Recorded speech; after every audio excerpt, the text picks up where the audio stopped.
Welcome back to the Bluff Bottom Blumen channel. I'm Taylor Sievers with Sievers Blumen Farm, and today we're in my cutting patch right now, and I'm going to do a little bit of whistling while I'm working. I have some weeding that I need to get done. I should have finished this the other night. It is currently really hot outside. I'm not even sure. I think we're in the 90s, and it's about 10 a.m. So we have been going through a little bit of a drought here, and hopefully we'll be getting some rain this weekend. We got a few sprinkles yesterday, just not even enough to handle and to be worth anything. So we are pretty hot right now, pretty humid here in the Midwest. So today I wanted to come on here and just discuss a few things that you can do to mitigate water stress in your garden or in your landscaping. First off, it has become increasingly warmer and warmer here, and so my first advice would be to pick plants. If you're going to be growing in the summer, is to make sure that you pick plants that can withstand these hotter temperatures in the summer anyways, regardless whether you're getting rainfall or not.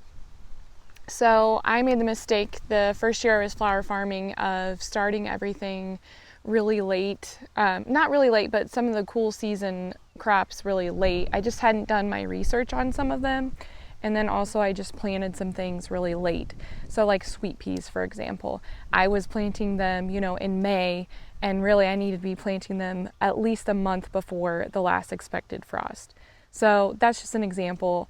In my landscaping, I am trying to pick out plants. I know that I'm not going to water them. I know that they get a lot of afternoon sun, so I'm trying to pick plants to put in my pots that can withstand a little bit of drought and a little bit of, because I already kind of make it a drought when I don't water, but then in times like this when it's really hot, I don't really want to have to be watering a lot either. So I'm trying to pick plants ahead of time that I know will be blooming during the heat of the summer that can withstand maybe some drought. And also out here, I have this black plastic. It gets really, really hot. So I try to, up front, pick plants that can withstand a little bit of water stress and some heat. So right here, this is my zinnia patch. They love the heat, they love the sun, and they can withstand those dry temperatures once they're established. And I've got sunflowers over here mixed in with a cover crop. So they also love the sunshine and the heat, and they can withstand some dry times as well. So that doesn't necessarily help you once the season is already going and you start going through a drought, right? But it is something that you can think about ahead of time when you're planning out your garden, when you're thinking about what time things are going to be ready to be harvested and all of that. So that's something you can think about. Pick the right plants for the right locations. And like if you're far away from a water source, maybe think about plants that are going to be able to withstand a little bit of water stress. At some point in the summer, they're probably going to go through that.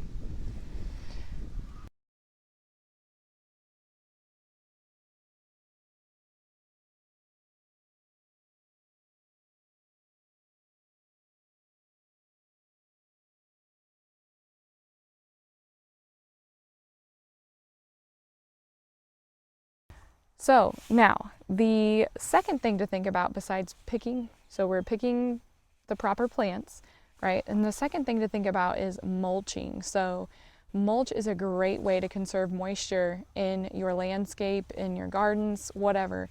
And I am standing in front of this giant mulch pile that we have. And we are very fortunate to live on a farm, and we have a tree service that drops off mulch, actually for free. Sometimes they might charge you to drop off mulch, but hey, if they'll drop off a giant load of mulch, that is awesome. So rather than you having to borrow a pickup truck, right? but mulch is a great way to conserve moisture in the garden. So think about, in your landscaping, maybe opting for mulch instead of rock, because mulch not only holds moisture, but it kind of keeps the root system cool. It will break down over time and provide nutrients to your plants. So that's also great too. You're adding organic matter. A note on mulches is that you want to make sure that you get a mulch that's not dyed. So it's not a bad thing necessarily. It's not super bad to use a dyed mulch. There's, it's not necessarily toxic. The dyes in themselves, they may kind of leach out. But the problem is with dyed mulch is usually the mulch is made from wood that is being recycled. So it could have been treated wood before. It could have been wood that was used in building structures and that's been chopped up. So just make sure you know where the source is, where that wood came from before it was dyed. The reason why they use those is because they're a lot easier to dye because they're much drier than when they drop this off, it is freshly mulched, right? It is freshly chipped. So, and over time, this pile has been sitting here a while, it does break down in itself. So if you're using dyed mulches, most of the time they're not going to break down as well either, and they're really not providing as much value to the soil as an unprocessed mulch. So that's just something to think about. So another thing that you can do to your soil to kind of mitigate any sort of water stress situation is to add organic matter. So organic matter naturally absorbs moisture, helps increase the water holding capacity of the soil. And so I'm standing behind the mulch pile now, and this is our fresh manure pile that we have a few little cows, and we dump straw into their little building and they poop on it, and then we scoop it out every now and then. And so this is going to get composted. Basically, it's going to sit in this pile. We'll kind of turn it a couple times, might add some wood chips to it, and just keep turning it, and this will turn into a great compost that we can use in the garden.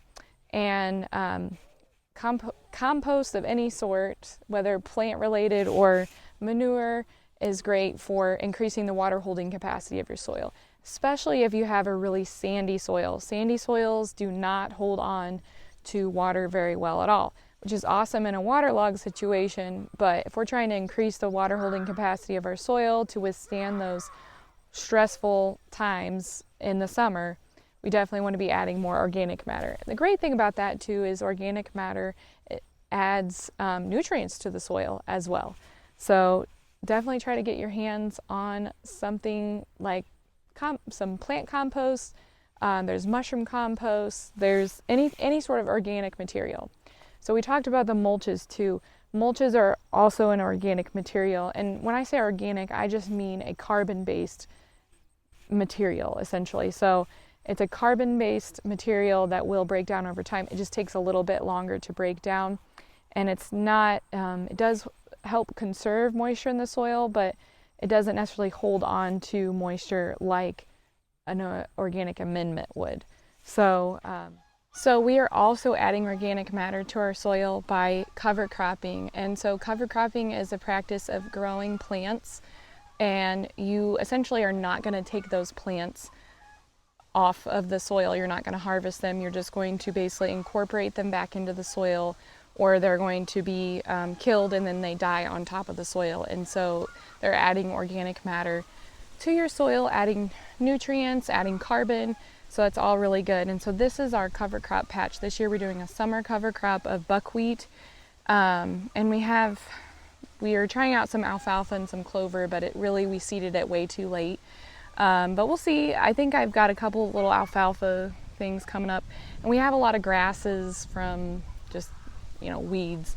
And then here I kind of interplanted some sunflowers in here because these are single stem sunflowers, and all we do is just cut the bloom off, and then it's just the stem that's left. So I was like, you know what, the cover crop can grow underneath it, and then we'll just have sunflowers intermixed with it and actually get something off of it.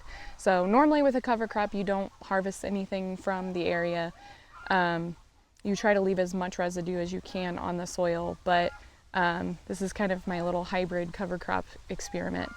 So that is definitely another way to add organic matter to the soil, is by growing something like a cover crop and then allowing it to die back, or mowing it off, killing it back yourself, and allowing that to decay and in the soil. You can till it in, or a lot of people like to just mow it off and shred it and let it decay on its own that way.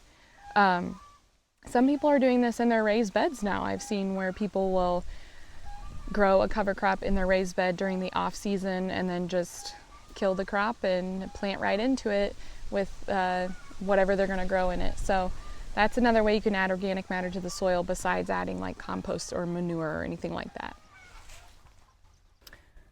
Another way to mitigate water stress during the growing season is to add supplemental water, and by that I mean irrigation usually.